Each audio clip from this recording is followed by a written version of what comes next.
want to control Spot using our voice, so we are gonna try to integrate Whisper with the Spot SDK so we can verbally give Spot commands and have Spot do cool stuff. So let's see how that goes.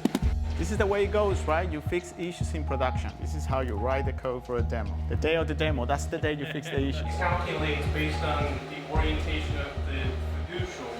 There's nothing better than looking at the effect of your code in real time. Hi, I'm Nick Spear, and I'm a field application engineer at Levitas. Hey Spot, stand up.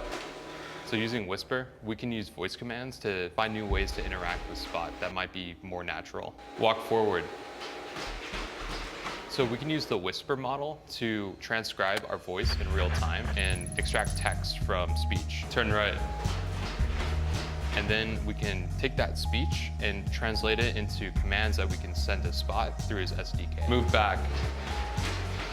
We can say like undock and then go check out the gauges. Hey Spot, undock.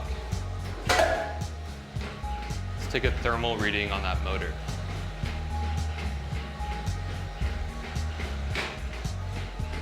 Let's dock. That was pretty cool.